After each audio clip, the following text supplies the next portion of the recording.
మన ప్రభువైన యేసుక్రీస్తు వారి యొక్క దివ్యమైనటువంటి నామములో మరొక దినములోకి ప్రవేశించి మరొక దినములో మనమంతా కూడా జీవము కలిగి కృపా సన్నిధిలో సమకూర్చబడి కృపా వాక్యమును బట్టి బలపడుతూ ఆత్మీయంగా ఎదగటానికి ఆత్మీయులుగా వర్ధిల్లటానికి తిరిగి ప్రభు మనల్ని జ్ఞాపకం చేసుకున్నటువంటి దేవునికి స్తుతులు స్తోత్రములు చెల్లిస్తూ ఉన్నాను.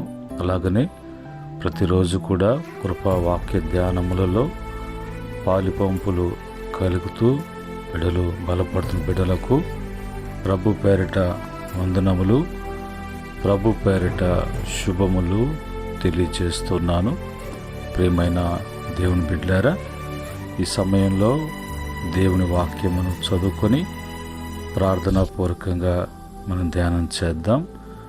యోబు గ్రంథము 22వ అధ్యాయము 23వ వచనములో ఉన్నటువంటి మాటని చదువుకొని ప్రార్థనాపూర్వకంగా మనం ధ్యానం చేద్దాం.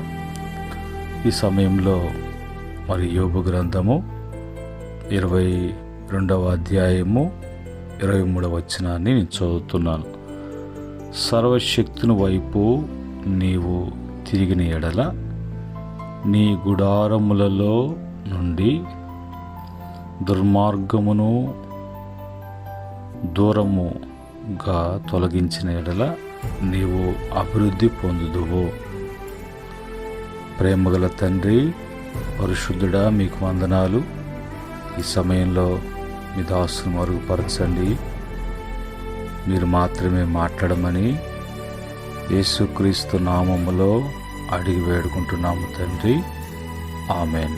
ప్రియమైన దేవుని బిడ్డలారా, చదువుకున్నటువంటి మాటలలో మనమంతా కూడా అభివృద్ధి చెందేటువంటి వారముగా, అభివృద్ధి పరచబడినటువంటి వారముగా, మన జీవితాలలో అభివృద్ధి కలగటానికి ఆది నుండి ప్రభు నోరారా పలికినటువంటి మాట, మీరు ఫలించి అభివృద్ధి చెందండి. మనము ఎప్పుడు కూడా అభివృద్ధి చెందేటువంటి వారముగా ఆయన యొక్క ఫలింపులో అభివృద్ధి అనేది కలిగి ఉండటం అనేది ఆయన బిడ్డలకు ఆయన ఇచ్చినటువంటి అధికారము, వరముగా, భాగ్యముగా మనం అంగీకరించినటువంటి వారముగా, పొందుకునేటువంటి వారంగా ఉండాలి. ఎందుకంటే ఆయన సర్వశక్తి కలిగినటువంటి దేవుడు. ఆయనకు అసాధ్యమంటూ, ఆయనకు విరోధముగా, ఆయనకు మించినటువంటిది ఏది కూడా లేదు. సమస్తము, సర్వము, సర్వ అధికారము, సర్వశక్తి ఆయనకు ఉన్నది, కలిగి ఉన్నటువంటి దేవుడు. అయితే అలాంటి దేవుని వైపే నీవు తిరగాలి, అలాంటి దేవుని మీదే ఆధారపడాలి, అలాంటి దేవుడే నీకు గురై ఉండాలి అనేది మరి వాక్యం ద్వారా తెలియచేయబోతున్నటువంటి మాట.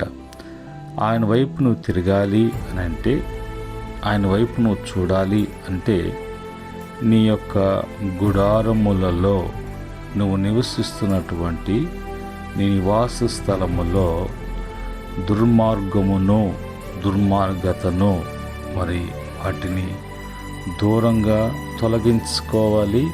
ఆ గుడారములో నివసించేటువంటి గుడారములలో దుర్మార్గము, దుర్మార్గత, దుష్టునికి సంబంధించి ఏది కూడా లేకుండా చూసుకోవాలి. ఏది కూడా ఉండకుండా వాటిని తొలగించుకోవాలి. అది తొలగింపు అనేది లేకపోతే ఆ దుర్మార్గత అనేది నీవు నివసిస్తున్నటువంటి గుడారములలో అది తొలగించబడకుండా ఉంటే నీవు అభివృద్ధి చెందవు. అభివృద్ధి పరచుటకు అనే శక్తిమంతుడు అభివృద్ధి నీ మీదకు రావట్లేదు అంటే, అభివృద్ధి నీలో ఉండలేదు అనంటే, ఆ అభివృద్ధి లేనటువంటిది అభివృద్ధి కలగకుండా ఉండేది ఏంటి లోపము, నాలో ఉన్నటువంటి ఆ లోపం ఏంటి, అలాగా జరగటానికి కారణం ఏంటి అని వాక్యాన్ని బట్టి చూచినప్పుడు అక్కడ మరి లోపము కనిపిస్తుంది. నీ యొక్క గుడారములో, నివాసములో, జీవితములో దాన్ని తొలగించుకున్నప్పుడే, వాటిని దూరంగా పెట్టినప్పుడు, వాటికి దూరంగా ఉన్నప్పుడే శక్తిమంతుడైనటువంటి దేవుడు నీ జీవితంలో అభివృద్ధి చెందటం, అభివృద్ధి కాబడటం అనేది ప్రారంభిస్తారు ప్రభు. ఈ యొక్క అభివృద్ధిని గురించి ఇశ్రాయేలు ప్రజలతో, పితరులతో మాట్లాడినట్టుగా మనతో కూడా ప్రభు మాట్లాడుతున్నటువంటి మాట. మరి ద్వితీయోపదేశకాండము 6వ అధ్యాయము మరి 3వ వచనములో, కాబట్టి ఇశ్రాయేలు నీ పితరుల దేవుడైన యెహోవా నీతో చెప్పిన ప్రకారము పాలు తేనెలు ప్రవహించు దేశములో మేలు కలిగి బహుగా అభివృద్ధి నొందునట్లు నీవు వాటిని విని అనుసరించి నడుచుకునవలెను. దేవుడు ఏదైతే చెప్తున్నాడో వాటిని అనుసరించి నడుచుకున్నప్పుడు ఆ అభివృద్ధి అనేది నీలో కనబడుతుంది. ఆ అభివృద్ధి ఎక్కడ నిన్ను అభివృద్ధి చేస్తున్నాడు, ఎక్కడ ప్రభు నీకు అభివృద్ధి కలుగు చేస్తున్నాడు అని అంటే, పాలు తేనెలు ప్రవహించే దేశంలో నీకు మేలు కలిగి బహుగా అభివృద్ధి చెందేటువంటి ఆ యొక్క స్థలములో, ప్రాంతములో ఆ విధంగా కలగాలంటే దేవుడు మరి వేటినైతే నువ్వు వింటున్నావో, దేవుడు ఏదైతే వినిపింప చేస్తున్నాడో వాటిని నీవు అనుసరించి నడుచుకున్నప్పుడు నీ జీవితంలో అభివృద్ధిని నీవు చూడగలవు. అదే 6వ అధ్యాయం 1-2 వచనాలలో, నీవును నీ కుమారుడును నీ కుమారుడును నీ దేవుడైన యెహోవాకు భయపడి నేను నీకు ఆజ్ఞాపించి ఆయన కట్టడలన్నీ ఆజ్ఞలన్నీ నీ జీవిత దినములన్నిటను గైకొనొచ్చు నీవు దీర్ఘాయుష్వంతుడగినట్లు మీరు స్వాధీనపరచుకున్నటకు ఏరు దాటి వెళ్ళుచున్న దేశమందు మీరు మరి జరుపుకొనుటకు మీకు బోధింపవలనని మీ దేవుడైన యెహోవా ఆజ్ఞాపించిన ధర్మశాస్త్రమంతయు అనగా కట్టడలను ఇవే అని అంటాడు. ఇవన్నీ కూడా నాకు తెలియదు, ఎట్లా తెలుసుకోవాలి అనటానికి లేకుండా ప్రభు మనకు ధర్మశాస్త్ర గ్రంథాన్ని, పరిశుద్ధమైనటువంటి బైబిల్ గ్రంథాన్ని మనకు అందుబాటులో అన్నీ తెలుసుకోవటానికి, చదవటానికి, చదివించుకోవటానికి, వినటానికి, బోధించటానికి, ఉపదేశించటానికి, ఉపదేశం మనకు అందటానికి అన్ని విషయములలో ప్రభు ఆయన మనకు ఏర్పాటు చేసి మనకన్నీ కూడా అందుబాటులో ఉండేటట్లు ప్రభు చేస్తున్నాడు. మనకు అందుబాటులో ఉన్నా కూడా మనం వాటి విషయంలో నిర్లక్ష్యంగా ఉంటే నీలో అభివృద్ధి అనేది లేకుండా పోతుందనే విషయాన్ని దేవుని వాక్యము సెలవిస్తుంది. యోబు గ్రంథము 8వ అధ్యాయము 5-7 వరకు చూసినప్పుడు, నీవు జాగ్రత్తగా దేవుని వెతకిన ఎడల, సర్వశక్తుడగు దేవుని బతిమాలుకునిన ఎడల, నీవు పవిత్రుడవై యథార్థవంతుడవైన ఎడల, నిశ్చయముగా ఆయన నీ యందు శ్రద్ధ నిలిపి నీ నీతికి తగినట్లుగా నీ నివాస స్థలమును వర్ధిల్ల చెయ్యును అని మరి తెలియచేస్తున్నటువంటి మాట. అప్పుడు నీ స్థితి మొదట కొద్దిగా నుండినను తుదను నీవు మహావృద్ధి పొందుతావు. ఇది మరి మన జీవితాల్లో జరగవలసినటువంటిది, జరిపించుకోవాల్సినటువంటిది క్రమం ఇది. ఈ క్రమములో మనము మరి ప్రభు సన్నిధిలో అభివృద్ధి చెందటానికి ఇంతగా మన జీవితాల్లో మనం జరగవలసినటువంటిది, చేయవలసినటువంటిది ఏంటో అనేది వాక్యం చెబుతుంది. ఆ విధంగా మనము అభివృద్ధి అనేది సర్వశక్తుడైనటువంటి దేవుని వలన మనకు కలుగుతుంది.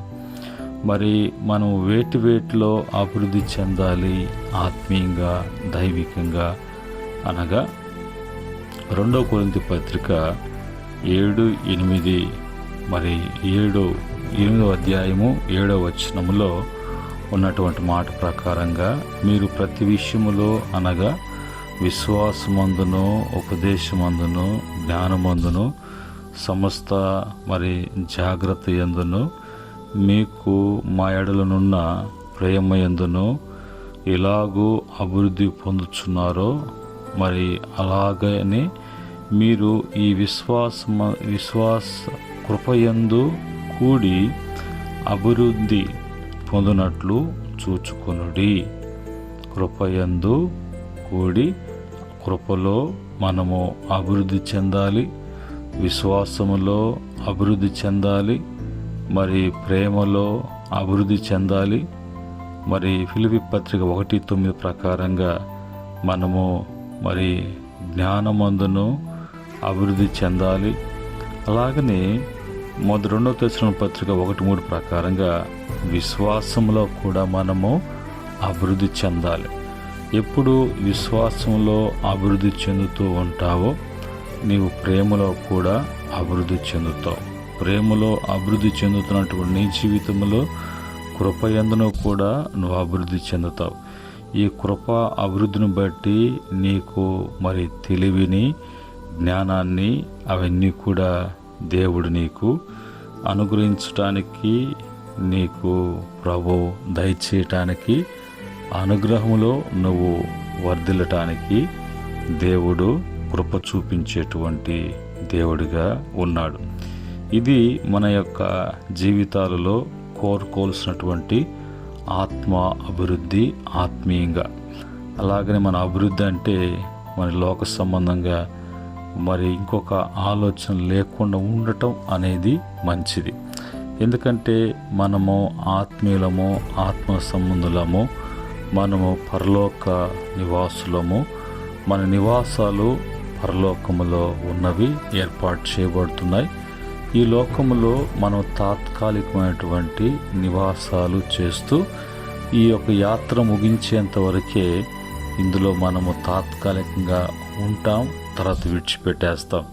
అందుకని ఇవి శాశ్వతం అనుకొని వీటిలో అభివృద్ధిని కూర్చుకోవటానికి, సమకూర్చుకోవటానికి, నిలదొక్కుకోవటానికి ప్రయత్నాలు ఏమీ కూడా మరి చేయకుండా జాగ్రత్త కలిగినటువంటి వారంగా మనము ఉండాలి. అలాగా మరి మన పితరుల్లో ఉన్నటువంటి పెద్దవారు, వారిని దేవుడు మరి వారిని ఎట్లాగా అభివృద్ధి పరిచాడు, వాళ్ళు ఎలాగా అభివృద్ధి చెందారు అని చూసినప్పుడు మొదటిగా యోసేపు ఆదికాండం 37:2 ప్రకారంగా, అలాగనే ఆదికాండం 41:41 ప్రకారంగా యోసేపు గొర్రెలు కాచుకునేటువంటి వాడు. అయితే ఐగుప్తు దేశం అంతటికి కూడా ప్రధానిగా హెచ్చించటం అనేది అతని ఈ లోకములో అభివృద్ధి కనిపించిన, అభివృద్ధి పరచబడుతున్న, అది ప్రభు తన బిడ్డలతో వాగ్దానం చేసినట్లుగా తన బిడ్డలకు ఆయన మరి నివాసాలు నివసించడానికి, పోషించబడటానికి ఒక పోషకుడిగా వారికి ఏర్పాటు చేయటానికి యోసేపును ముందుగా గొర్రెల కాపురుగా ఉన్నటువంటి వ్యక్తిని తీసుకెళ్ళి ఆయన అక్కడ ఐగుప్తులో బానిసగా వెళ్ళినప్పటికీ కూడా అతనిలో ఉన్నటువంటి భక్తి, పరిశుద్ధత, ప్రార్థనా జీవితము, దేవుని యందు భయభక్తులు, దేవుని యొక్క బిడ్డగా అన్ని విషయాలలో కూడా ఆయన లోబడి ఉండటము అనేది అతని జీవితంలో ఆ ఆత్మీయ స్థితిని బట్టి దీవించబడ్డాడు. అతను బట్టి ఐగుప్తు మొత్తం కూడా దేవుడు ఆస్వాదించాడు.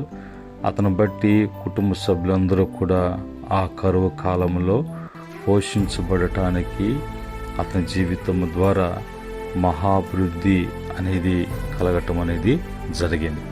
ఇది ప్రభు అలాగా ఆయన ఆలోచనలో, ఉద్దేశంలో ప్రభు ఆయన గొప్పవారిని చేస్తాడు, అభివృద్ధి పరుస్తాడు.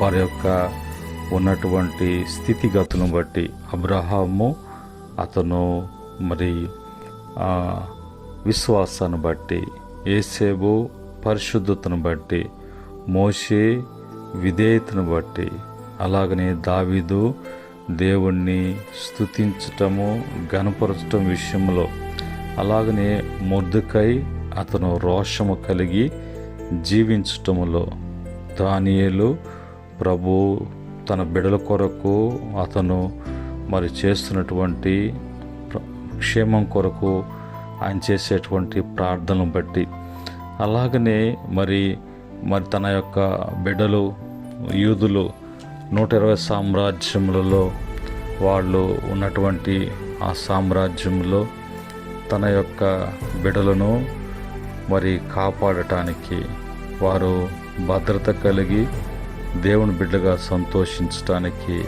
ఎస్తేరు తన ద్వారా, తన యొక్క మరి సుబుద్ధి ద్వారా, తన యొక్క ప్రవర్తన ద్వారా ఆ దేవునికి లోబడి జీవించేటువంటి జీవితం ద్వారా ఆ బిడ్డ ద్వారా మరి 120 సామ్రాజ్యంలో ఉన్నటువంటి యూదులు ఆ దినములలో వాళ్ళ క్షేమం కలిగి అభివృద్ధి చెందారు. ఈరోజు మన జీవితంలో కూడా మరి అలాంటి అభివృద్ధి కనబడుతుందా? అలాంటి మరి దేవుని వాక్యాన్ని బట్టి ఇహమందును పరమందును మనము ఆస్వాదించబడినటువంటి దేవుని బిడ్డలం కనుక దేవుని యొక్క ఆశీర్వాదాన్ని బట్టి, దేవుని యొక్క మహాకృపను బట్టి మనకు దేవుడిచ్చినటువంటి మహాభాగ్యము అభివృద్ధి. ఈ అభివృద్ధిని మనము నిరర్ధకం చేసుకోకుండా, ఈ అభివృద్ధిని వ్యర్థమైన వాటి కొరకు కాకుండా, మొదటగా మన ఆధ్యాత్మికమైనటువంటి జీవితాలకు, కుటుంబాలకు, మన యొక్క స్థితికి అది మరి అభివృద్ధి కలుగునట్లుగా ఈ లోకములో ప్రభు కొరకు మనము ఫలించి అభివృద్ధి చెంది, మన అభివృద్ధి అనేక మందికి మరి కనపరుచున్నట్లుగా, ఆ అభివృద్ధిలోకి వాళ్ళు ఆకర్షించబడి ప్రభులోకి వచ్చి వాళ్ళు స్థిరులుగా, వాళ్ళకు కూడా ఆత్మ సంబంధులుగా ఎదగటానికి, దేవుని కృపలో వర్ధిల్లటానికి మనం కాబడుతున్న విధముగా వారు కూడా కాబడాలి అనేటువంటి మంచి మనసుతో మనము ఎప్పుడు కూడా కలిగి ఉన్నప్పుడు దేవుడు మనలను అన్ని విషయాల్లో కూడా అభివృద్ధి పరుస్తాడు. కనుక ఇట్టి మాటలను బట్టి మనము మరి ఏ విషయంలో మనం అభివృద్ధి కావట్లేదు, ఎదలేకపోతున్నాం అనేది పరీక్షించుకోవటానికి ఉదయకాలం ముందు ప్రభు యొక్క వాక్యము మనతో మాట్లాడుతుండగా ఆ మాటలను బట్టి సరి చేసుకుందాం, ప్రార్థన చేసుకుందాం. సర్వకృపానిధి యగు ప్రభు, పరిశుద్ధుడా, మా యొక్క ఫలింపుకు, మా యొక్క అభివృద్ధికి కారణభూతుడా, శక్తిమంతుడా, స్తుతిస్తున్నా. ఉదయకాలం ముందు మా జీవితాలలో, కుటుంబాలలో ఎప్పుడు కూడా మేలు చేసే దేవుడిగా, మంచి చేసే దేవుడిగానే మీరు ఉన్నారు ప్రభు.